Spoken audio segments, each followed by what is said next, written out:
بات بہت واضح ہے کہ اعمال اور عقیدہ یہ ہے کہ اللہ کے بنائے ہوئے نظام کو ماننا ہے، اللہ کے دیے ہوئے دستور کو ماننا ہے، جو اس نے کہا ہے اس کو تسلیم کرنا ہے۔ اس نے حکم دیا ہے لا اسألکم علیہ اجرا الا المودۃ فی القربہ، اے میرے حبیب ان سے کہہ دو مجھے کچھ نہیں چاہیے، اپنی رسالت کی اجرت تم سے کوئی بدلہ نہیں چاہیے، الا المودۃ فی القربہ، ہاں چاہیے وہ یہ کہ صرف اور صرف یہی چاہیے کہ میرے قربہ سے اظہار محبت کرو۔ محبت اور ہے، اظہار محبت اور ہے۔ محبت کا دعویٰ کوئی بھی کر سکتا ہے، ابھی میں کہہ چکا ہوں کہ ہمیں دلوں کے حال نہیں پتہ، کوئی بھی کہہ سکتا ہے کہ میں بھی محبت کرتا ہوں، ہم کو اس کے دل میں تو نہیں اترے ہوئے، مگر یہاں اللہ نے محبت نہیں مانگی ہے، اس کے بعد والا مشکل مرحلہ مانگا ہے، اس کے بعد مشکل مرحلہ ہے، وہ ہے مودت، اظہار محبت۔ محبت یعنی اظہار محبت، مودت یعنی اظہار محبت، اور اظہار کرنے میں جان لیجئے کہ خرچہ ہوتا ہے۔ اظہار کرنے میں بیٹھنا پڑے گا، کہ یہاں بیٹھ کے بولنا پڑے گا، وہاں بیٹھ کے سننا پڑے گا، اچھی بات لگے گی تو صلوات اور نعرہ اور ذکر آپ کو بھی کرنا پڑے گا، وقت دینا پڑے گا۔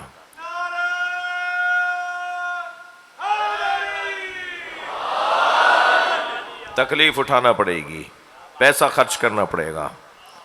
پھر اگر یہ پہلے سے پتہ چل جائے کہ یہاں کوئی دھماکہ، کوئی حملہ ہونے والا ہے، اور پھر بھی مجمع زیادہ سے زیادہ آئے، تو اور محبت اور مودت کی مثال کیا ہوگی؟ صاحب ان کو پتا تھا، اس کے باوجود بھی یہ مجلس چھوڑی نہیں انہوں نے۔ جلوس میں مجمع بڑھنا چاہیے جہاں یہ طے ہو جائے کہ حسین کے نام پہ مارے جائیں گے۔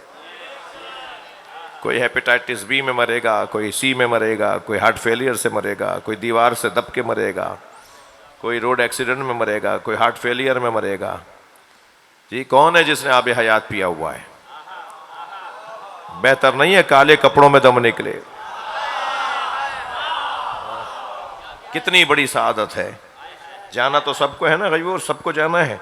جب جانا سب کو ہے تو پھر ایسے جائیں نا کہ جس پہ قوم بھی فخر کرے، گھر والے بھی عزت پائیں، جاننے والے بھی کہیں کہ ہمارا دوست ایسا تھا۔ جی مرنا تو سب کو ہے، کون ہے جو ہمیشہ رہے گا؟ اپنا خون ذکر حسین میں ملا دیں، اور ذکر حسین کا وعدہ اللہ نے کیا ہوا ہے۔ لہذا جب ذکر حسین میں ہمارا خون مل جائے گا تو پھر ہمارا خون بھی ذکر حسین کے ساتھ تابندہ ہو جائے گا، پائندہ ہو جائے گا، زندہ رہے گا۔ یہ بظاہر میرے عزیزو جگہ واہمات، توہمات، دھوکوں اور فریبوں کی جگہ ہے۔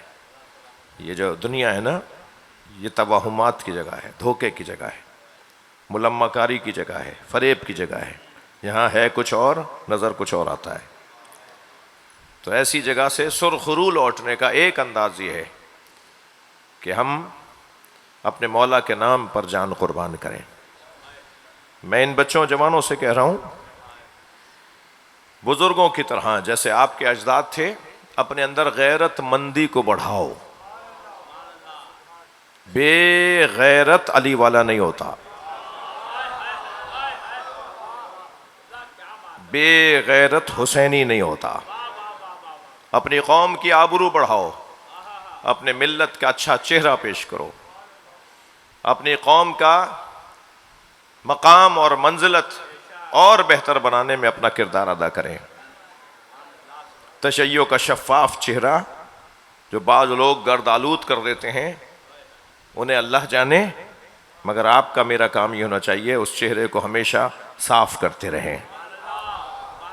ہر کچھ دن کے بعد جب مسائل جمع ہو جائیں اور تشیع کا چہرہ کوئی گرد آلود نظر آ رہا ہو تو اسے اپنے کردار کے ذریعے سے اسے شفاف بنائیں۔ اسے صاف بنائیں. نوٹ کریں دوست, اور اس کا کلپ بھی بنا سکتے ہیں تو چلائیں. شرم کی بات ہے, افسوس ہوا بہت کہ پاکستان کے وزیر مذہبی امور, اس نے یہ بیان دیا کہ 40,000 زائرین پاکستان سے جا کر زیارت کی غرض سے گئے اور وہاں جا کے غائب ہو گئے, گم ہو گئے. افسوس ہے, میں مذمت کرتا ہوں اس وزیر مذہبی امور کی کہ جس نے اس طرح کا بیان دیا. اسے نظر نہیں آیا کہ شام میں داعش میں بھرتی ہونے پاکستان کے سے جو لوگ گئے تھے وہ کہاں گئے؟ شام میں بی بی کے روزے پہ حملہ کرنے کے لیے جو پاکستانی گئے, ان کو تم نے کبھی یاد نہیں کیا, ان کا کہیں ذکر نہیں کیا.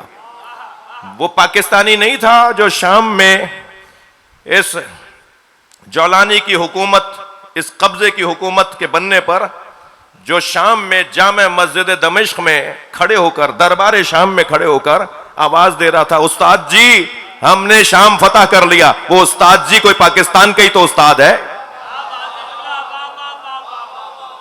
وہ پاکستانی تو گئے ہیں جو انہوں نے جا کر شام میں قبضہ کیا ہے, داعش کا ساتھ دیا ہے, اسرائیل کا ساتھ دیا ہے, امریکہ کا ساتھ دیا ہے.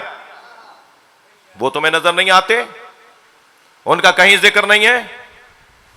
تمہیں وہ غریب مسکین سادہ لو جوڑ جوڑ کے زیارت پر جانے والے زائرین نظر آئے, اور وہ بھی تمہاری نااہلی کی وجہ سے عراق میں اور شام میں تمہاری نااہلی کی وجہ سے وہاں مجبور ہوئے کہ روزگار کے لیے وہاں ہوٹلوں میں اور مختلف جگہوں پر روزگار کی تلاش میں اپنے آپ کو روک لیں. اور تمہیں پتا ہے, جھوٹ بول رہے ہو کہ ہمیں نہیں پتا.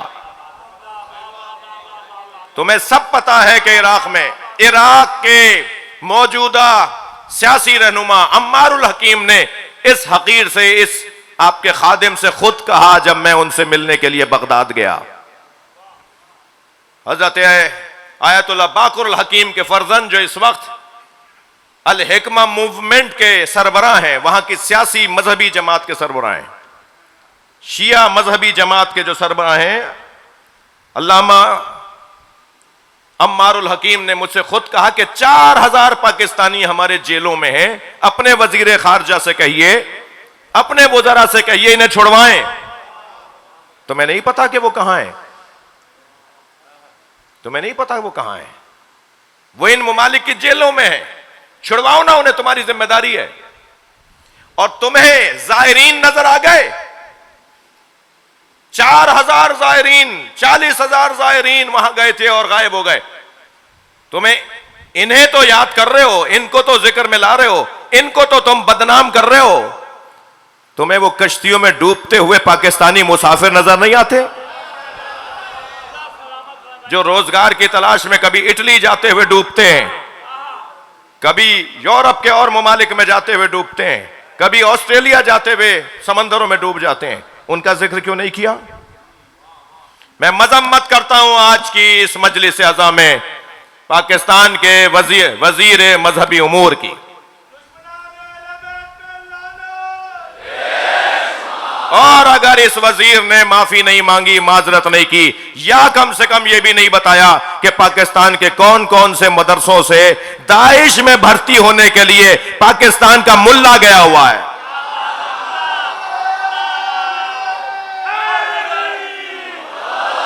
لبیک یا حسین,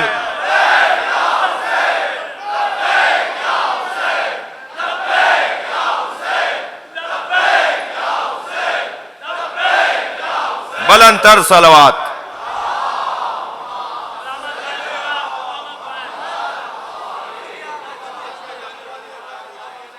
شرم آنی چاہیے ہمارے بظاہر ذمہ داروں کو. مگر کیا بتائیں کہ جو ایک رات پہلے ہارے تھے اور دوسرے دن جیت گئے, تو ایسے ذمہ داروں کو کیا ذمہ دار کہا جائے. عزیزو, امام حسین کے زائرین پائی پائی جوڑ کر مجھے ملے ایسے لوگ. مولانا 7 سال سے پیسے جوڑ رہا تھا, میں نے 7 سال تک اپنے ٹھیلے کی کمائی سے 100 روپے بچا بچا کر یہ 70,000 جمع کیے ہیں، اور اب میں کربلا زیارت کرنا چاہتا ہوں۔ میری بڑی آرزو تھی کہ میں قریب سے امام حسین کی زری دیکھ لوں۔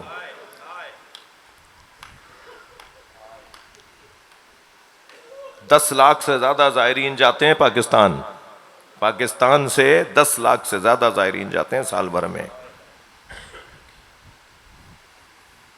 گزشتہ 75-80 سالوں میں تمہیں چند ہزار زائرین گم نظر آ گئے؟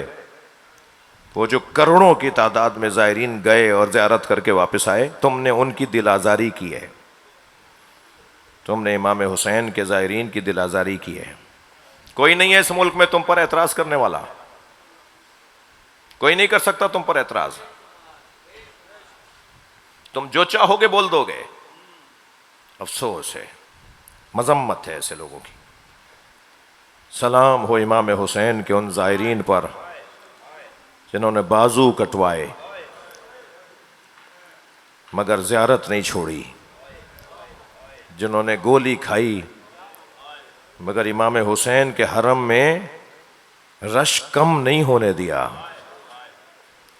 سلام ان زائرین پر جو پیسہ پائی جوڑ کر حضرت عباس کی گنبد کو دیکھنے جاتے ہیں،